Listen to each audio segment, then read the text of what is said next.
In footsteps true, we strive each day. In footsteps true, we strive each day to walk in the path of Imam Ahmad Raza's way. Ahmad Raza. Alhamdulillahi Rabbil Alameen. Wassalatu wassalamu ala Sayyid al-Mursaleen. Amma ba'd, fa'udhu billahi minash shaitanir rajeem. Bismillahir Rahmanir Rahim. As-salatu wassalamu alayki ya Rasulullah. As-salatu wassalamu alayki ya Habiballah. As-salatu wassalamu alayki ya Nabiyallah. Wa ala alika wa ashabika ya Nurallah. The best of creation, the most beautiful creation, the leader of all civilization, mashallah, the light and the lantern for all the worlds. None other than the Prophet Muhammad sallallahu ta'ala alayhi wa alihi wa sallama has mentioned many times in his blessed ahadith mubarakah that if such and such individual recites such and such this many times durood, he will attain such and such blessings. One narration states, the Prophet sallallahu ta'ala alayhi wa sallama has said that the one who recites durood upon me with the condition, he does it with full focus, with his heart in the morning, with sincerity, and 3 times in the night, his sins for that day and night will be forgiven. Subhanallah. Sallu ala al-Habib, sallallahu ta'ala ala Muhammad, sallallahu ta'ala alayhi wa alihi wa sallam. Today, alhamdulillah, we will just touch onto the beginning of the blessed life of Sayyidi Ala Hazrat Ash-Shah Imam Ahmad Raza Khan, alayhi rahmatur rahman, subhanallah. And before we start, inshallah, and we talk about his blessed birth, the dates, etc., let's make intention. We always make our intention to please Allah. I will deliver for the sake of Allah. You will listen for the sake of Allah. We will try not to use our mobile phones while listening. We will try to pass on the message, whatever we learn. And regarding Ala Hazrat, mashallah, we will try to follow his blessed footsteps, but we will put ourselves in the blessed footsteps of Ala Hazrat, i.e., whatever we learn regarding his blessed life, we should think, am I doing this? Am I in the same boat? Am I in the same situation? Inshallah, with this mindset going forward, that I'm going to think about the blessed footsteps of Allah Hazrat. Am I in those same footsteps? Am I close to the deen like them? Am I doing what they do? Am I part of the God-fearing? Am I pious? Am I a faqih like him? Am I doing the same things? Am I children? And dear children of Islam, it's very important you listen.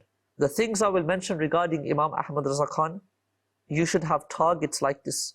If you don't have targets like this, or you think to yourself, I can't do this, you shouldn't let it go and give up and say that Imam Ahmad Raza Khan was like this, I can't do this. No, that's not the case. You should do dua to Allah. Ya Allah, grant us some drops of the jazba and the, mashallah, passion, the love that Sayyidi Imam Ahmad Raza Khan had for the Prophet sallallahu alaihi wasallam, and the way he had for his studies, the way he had for the Quran. Ya Allah, grant us some droplets like this, so that we too can become Hafiz, we too can learn the Quran like this in this many days. We should set targets, mashallah.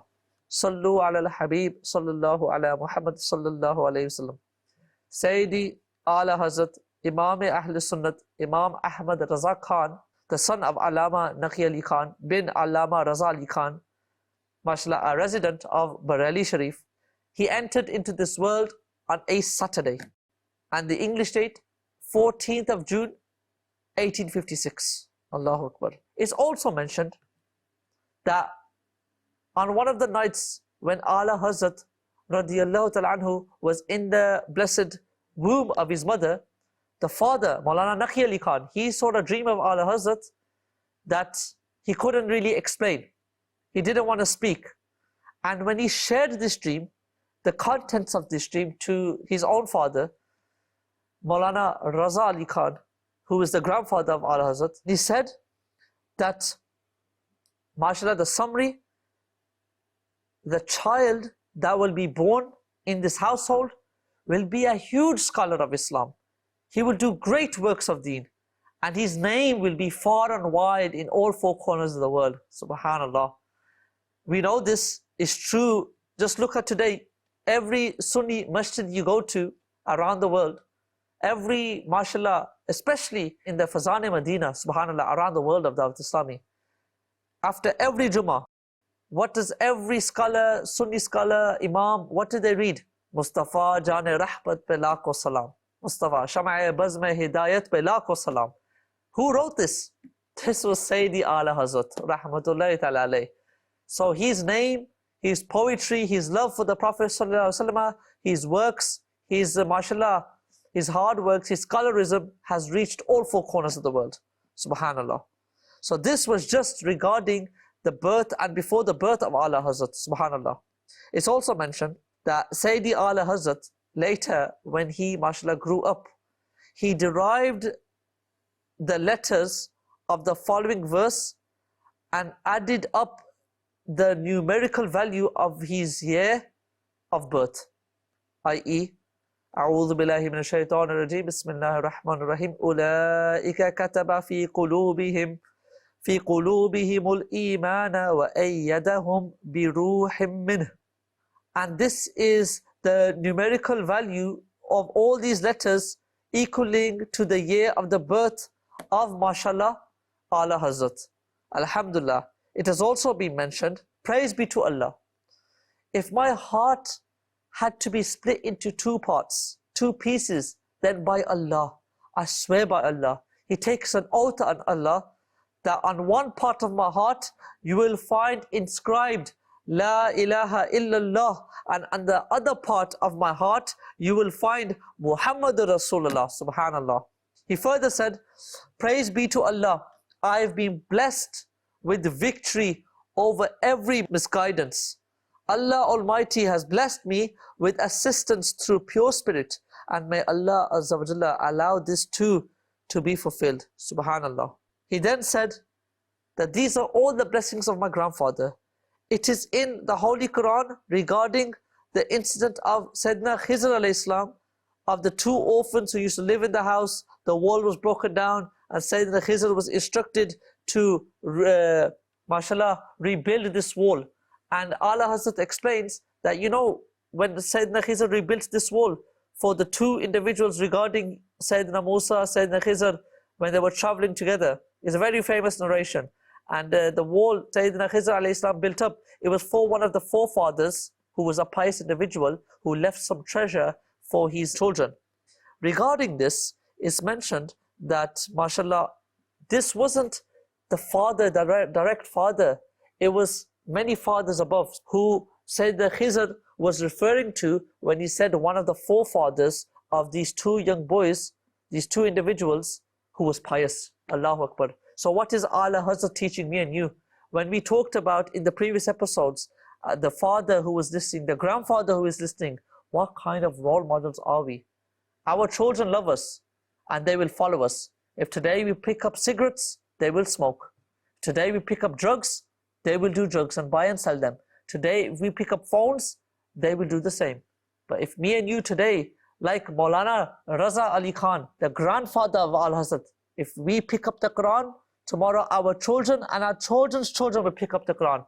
If we pick up the books in which there is the love of Rasulullah Sallallahu Alaihi Wasallam, tomorrow our children and their children's children, they will also pick up and recite salawat upon the Prophet Sallallahu Alaihi Wasallam. Today, if me and you go to Jummah Salah, if we recite Mustafa Jane Rahmat pe lakho salam, Sham'a Bazme Hidayat pe lakho salam, we tie our hands and we cry in the love of the Prophet Sallallahu Alaihi Wasallam while sending salawat upon him.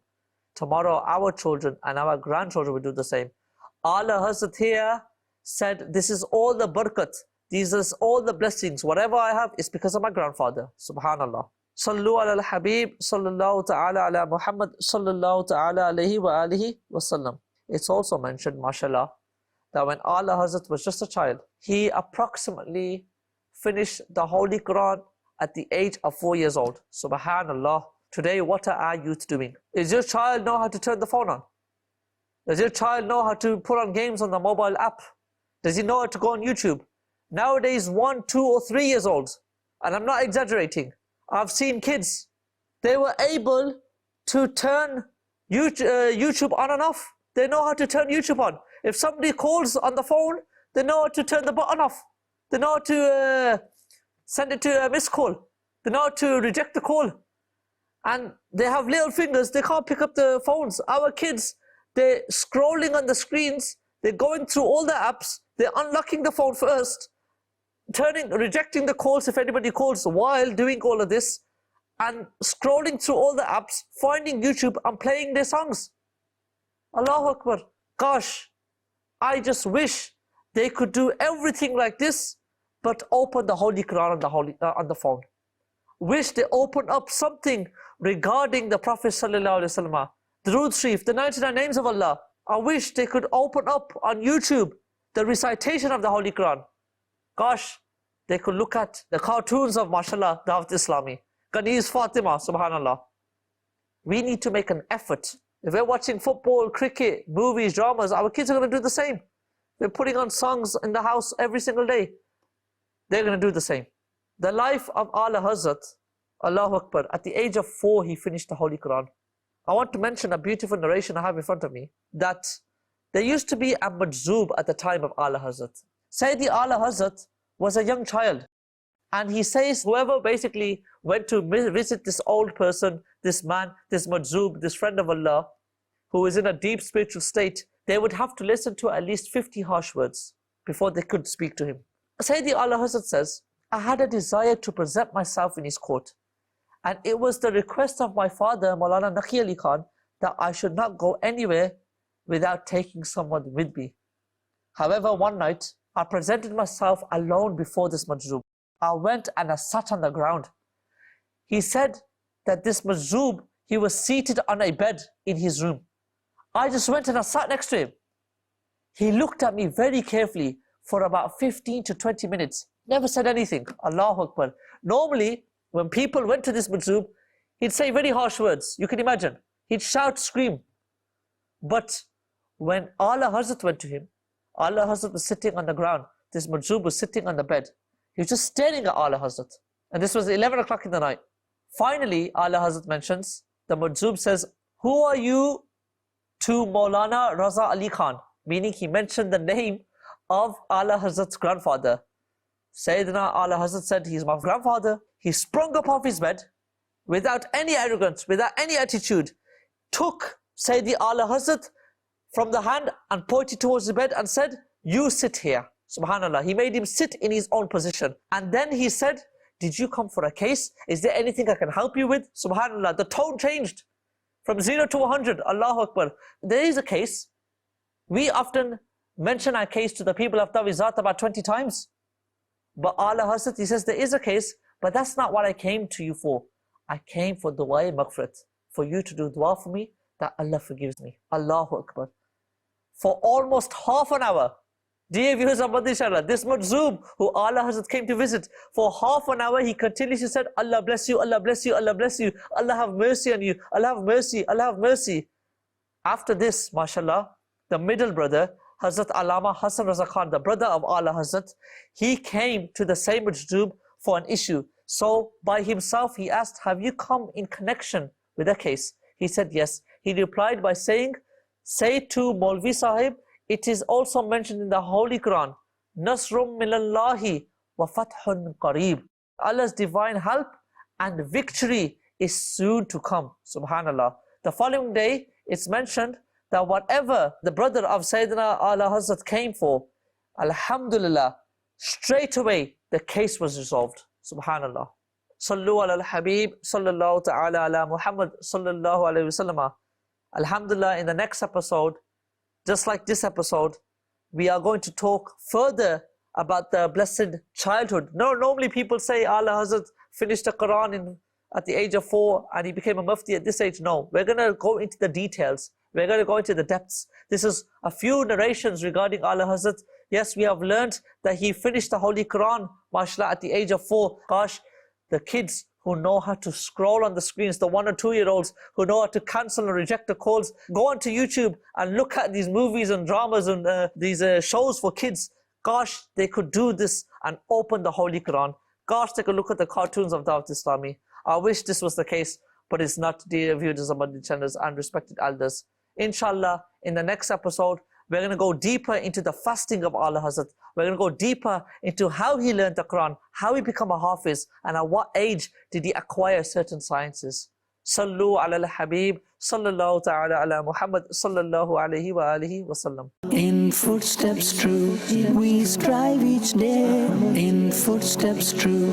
We strive each day to walk in the path of Imam Ahmad Raza's way. Ahmad Raza.